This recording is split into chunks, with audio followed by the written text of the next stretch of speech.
Hello, my name is Jennifer Jones. I'm a film festival programmer and member of the selection committee for the International Women Film Festival, Dortmund+Köln, specifically for the feature film debut competition this year. And together with my colleague Stephanie Gertz, we're responsible for selecting the 8 films in this year's competition.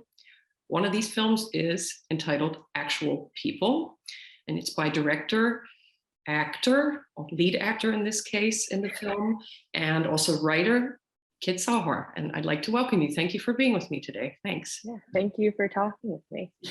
Cool.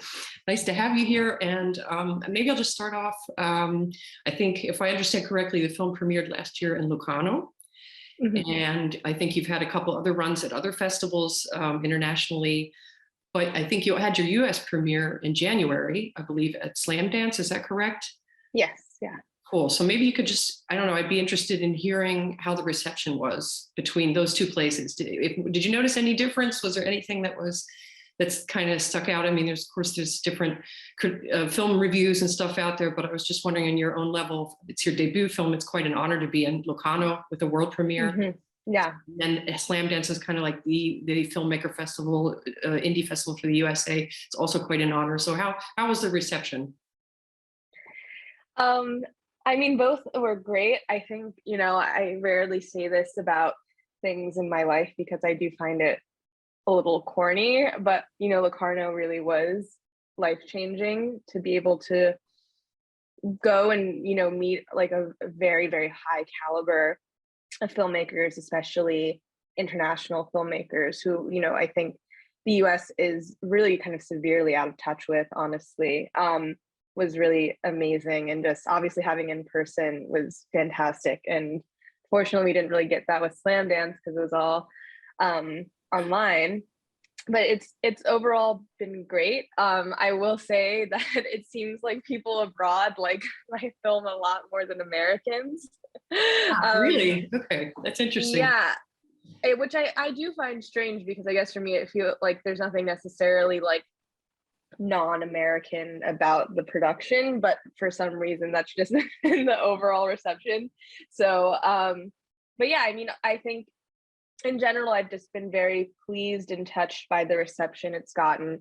Obviously a lot of young people can really relate to it, but what I found really beautiful too is how older people who've been receptive to it have seen sort of like some of their past desires and anxieties reflected on film in a way maybe that they didn't really have the chance to see, like, during when they were actually that age. And so I think for me that was something that's been very special. Like Locarno, there's it's a older population in general, but having a lot of like older women come up to me and just say how much they felt like their younger selves were seen and heard and understood was very special to me. And then there are also some mother-daughter pairs that went to see my movie as well, which I thought was very sweet. And yeah, one mother in particular came up to me and she was like, this was the only film at the festival my daughter was like, we have to see. And she said, and afterwards she told her mom, like, mom, like that's me, like that's how I feel. And it like opened up this like wider conversation for them, which they said they didn't have before. So I thought that was very, very special. That is very special. And I have maybe to continue with that. I mean, I actually, it touched me in a lot of ways too, and sort of took me back to my good old college days in the US. And I was, in kind of working and thinking through the film afterwards. And I had this word relatable in my head the whole time. And it was kind of hard to find a translation for it in German that just didn't quite, it's a relatable figure, Riley. And then maybe we can kind of go into that. I mean, not just as a young Riley, but I think the way you play this is so strong and it's such a remarkable thing. And you're directing this, you're acting the lead role. She feels really close though, and maybe I want to ask, how did you find Riley? Is Riley a little autobiographical maybe? I mean, it could feel that way, of course, but how did you come up with this figure? And maybe, and as an extension of that, of course, your cast is remarkable too. It feels like you're making a film with friends a little bit. So I couldn't help but wonder, where is Riley coming from? Where are these friends of yours coming from? How did you develop this story? Yeah, I mean, so what I like to say about the film is that the structure of the narrative is autobiographical, but the actual like events that fill in this timeline are for the most part not true. I think like it was, I mean, yeah, so I did have a very crazy like last week of college, which did culminate in me going back to Philly to kind of like pursue this guy who just was not that into me. And I think it's always through, like, I think humiliation is something that people are really, really horrified by.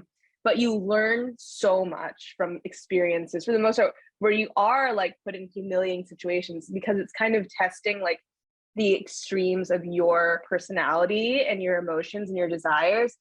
And I think when you do that in general, like something interesting and sometimes very profound can come from that kind of experience. So for me, looking back, I mean, yeah, it was like mad embarrassing in the moment. And it was something I had a very hard time kind of talking about, but as I kind of like got some distance from it and could really sort of see the narrative of that week as like a story, I realized it was sort of like a strong sort of encapsulation of a lot of things that I've been dealing with as like someone about to graduate college, someone who had been part of like a really shitty breakup, as someone who I think was just kind of trying to like learn how to grow up.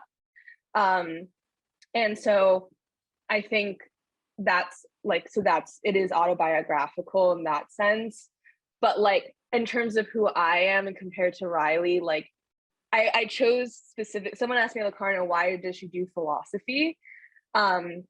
And I did study some philosophy at NYU, but not like, it wasn't like my major. But I just think there's something fascinating about the kind of person who at like the ripe young age of 21 thinks they have something like compelling to add to this like thousands of year old canon about like what it means to live and like love and die. Like I think that's just like such a strange sort of narcissism that I don't think gets addressed as often as it should. It's like literally like it's like 20-year-olds living in Bushwick getting together to talk about like the meaning of life is like kind of incredible, but also like sort of hysterically cringe and like disassociative from like every other, I don't know, aspect of like their daily life. So that's kind of why I chose that. And then, but yeah, in terms of like things that happen, like I would never have failed a class in my entire life. That would have been like the most horrifying thing for me to do. But yeah, but you know, those are just things I was adding as like realistic obstacles, right? Which you always need in like a hero's journey, or like just, you know, an interesting narrative. And then in regards to, yeah, I add to like, you know, the feeling of sort of working with friends, like, you know, most people in the film are my real life friends. Okay.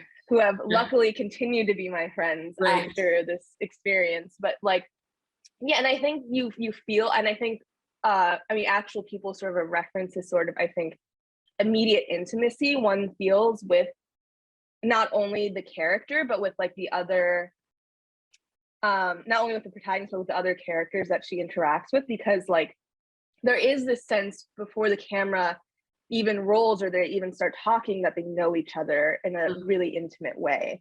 And which is true, like most of these people are still people I see on like a weekly basis, you know, and I've known for a really long time. And essentially the way I cast them was I was like, I'm making a film, I'm emailing you the script, have your lines ready by like this day. See you then. That's sort of how it went. So you did, sorry to interrupt you, but you did write a script, and it was kind of a thing. Is this all scripted? Because it feels so spontaneous in so many moments. It feels like, holy cow, what the heck, you know? I mean, I think this one is such incredible strength of the film, because the flow, it has such a pace through these interactions and these dialogues and these moments. It's so I just wondered if you could maybe say something about that, the script, or did you come up with ideas with the friends? Maybe you thought, okay, let's try this out or something, and this situation, and then like let it go, or I don't know. No, everything was basically scripted.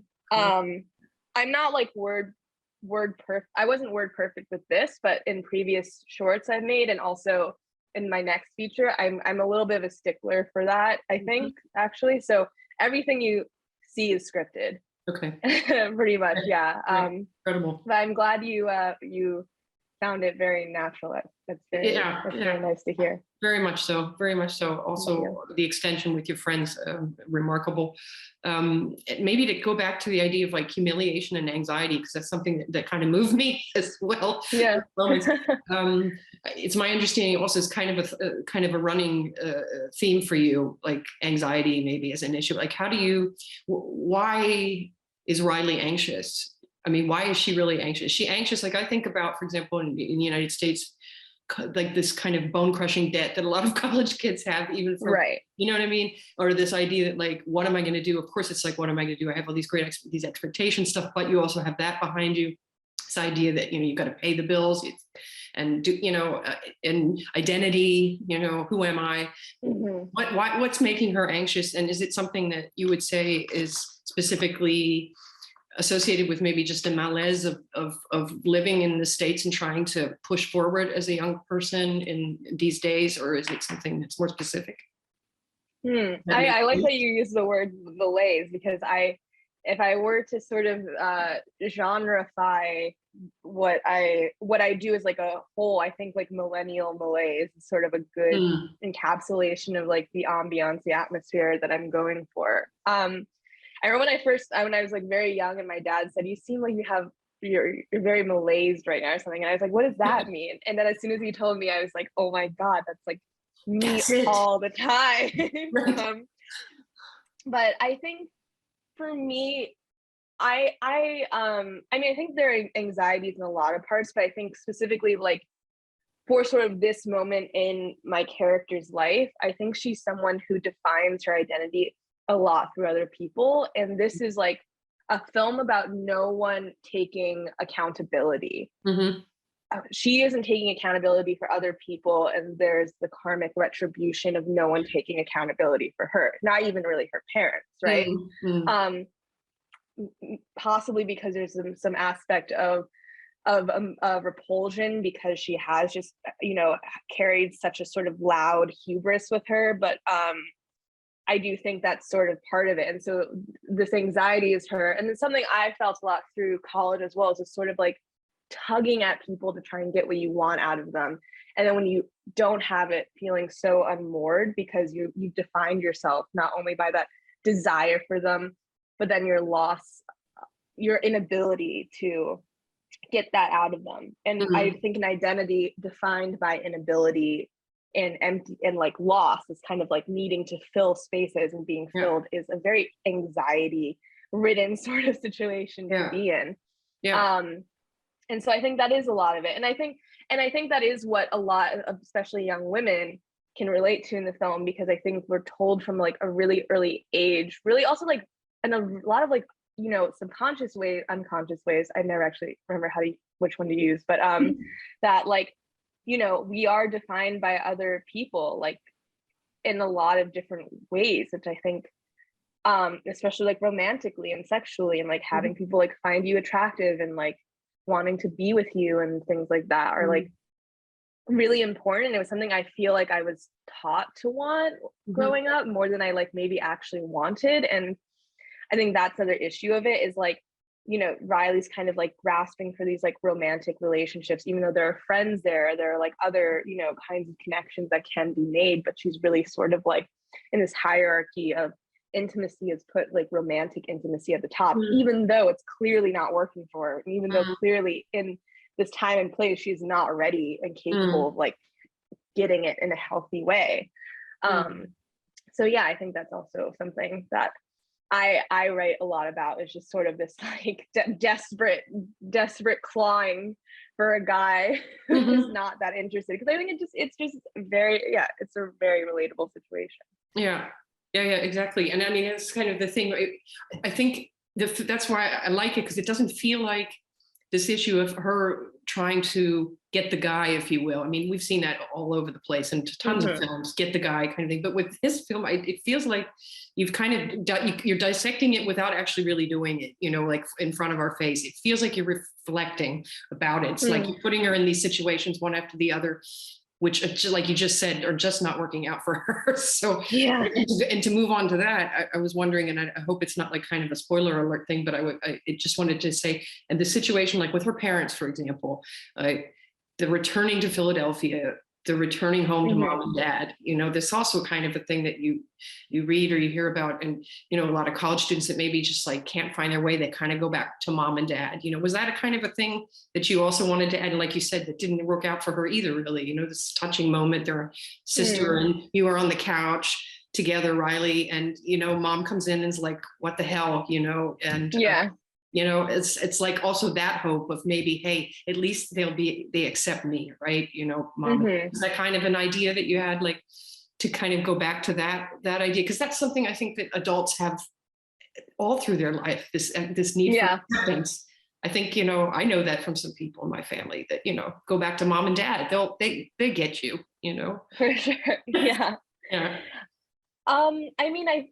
It's just something, I always wanted the character to return to Philly just because I don't see Philly reflected in a lot of films besides like Creed and Rocky or like M. Night Shyamalan movies, really. And like, I think there's like, it's just like an interesting place to film and I know it very well. So I think I'm able to like capture it in a way that feels extremely like authentic to like the texture and like the sort of environments that like define especially like youth culture there, which I don't think we ever really see. But I remember one interview I had with a Chinese like reviewer who said it's a very Asian thing to actually return to kind of have this like homecoming, right? Like you actually don't see it in a lot of like movies about young people. They usually stay in this very sort of like this world of only young people. But in a lot of Asian movies, the family is integrated in these more holistic ways, maybe.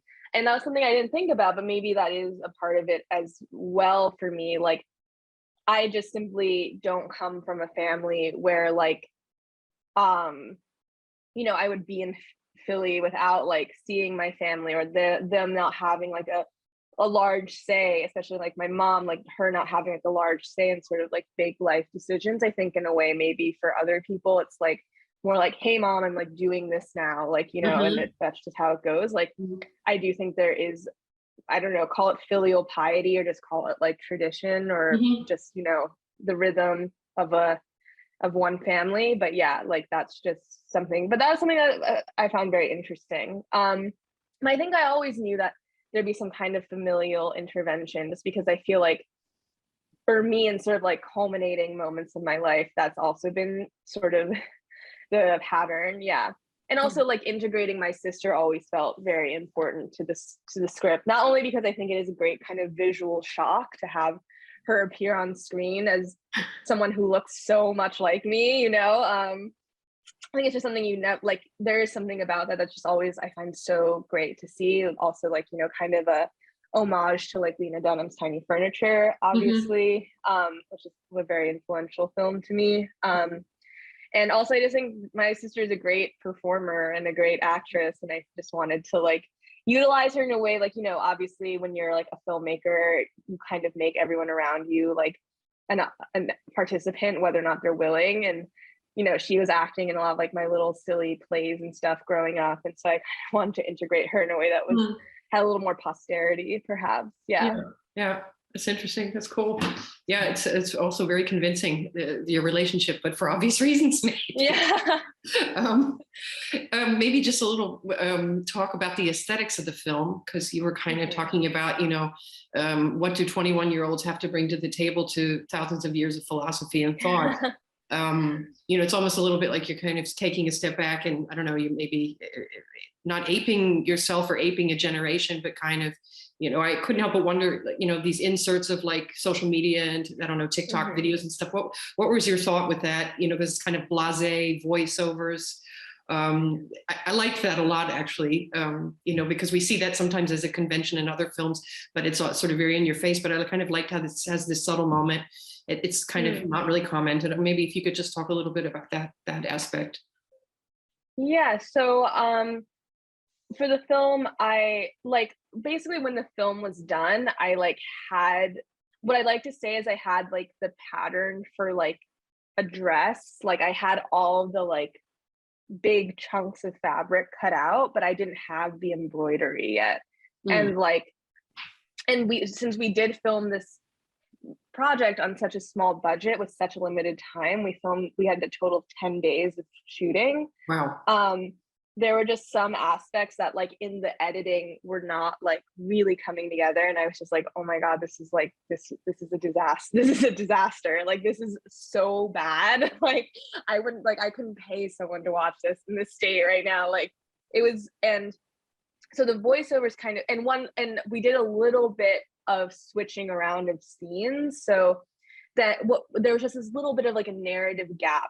Not enough that would need like to shoot a whole scene, but you need a little something else. And also like luckily I like know all these people, and they're like literally videos of like me and them interacting in like the real world, like and I just had this kind of wealth of archival footage of just these like characters in the wild. And so I thought maybe there's a way to kind of like use these interstitials and a little bit of like the text voiceover just to like move the plot along at certain points.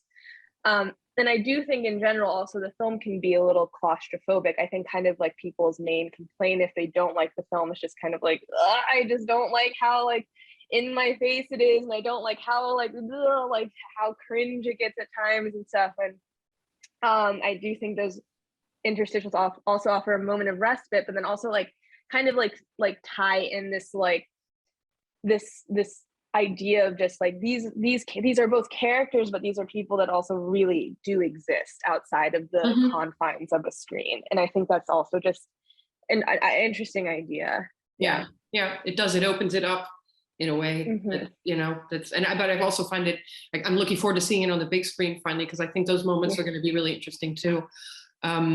You mentioned about production 10 days, maybe just to kind of come towards the end of this, maybe if you could talk a little bit. I mean, this is your first film. How was it? I don't want to say like low budget doesn't mean not good, right? But it was probably a bit of a low budget production, I'm assuming, in the very indie sense of the word. And maybe you could talk about how that came about and how long it took to get things together, and then maybe just to wrap up, just talk about what's up next for you. Yeah, for sure. Yeah. I mean, the film was low budget and like not even in indie context. It was just like no money. As low budget and there's no money. And basically how it all came together was I had the privilege when I first graduated from NYU of working with Zasha Mamet and Evan Jonikite's production company, Rooster Films, on something. And Evan has just been like a really, really big supporter of me, and it's just really been there for me in a lot of ways. And so when I was writing the script and kind of thinking about making it, he basically just very generously offered like all the equipment I would need. So the equipment was free. And then locations and everything just came together through friends, and like the place I was literally living, and like, you know, Riley's apartment in the film was my ex-boyfriend's. And so there were just all these locations that like came together. And so the actual production of the film ended up being like $3,000. Wow. Okay. Which was mostly insurance and like food and beer essentially. And then when the pandemic happened, there was kind of like a lost year for actual people, just because like, again, when you shoot it for that little, like obviously you don't have the budget for like post-production. But then when the pandemic happened, I started getting all this unemployment money, and also like post-production houses weren't really working because there were no projects. So like I was able to pay for all the post-production through those means. Wow.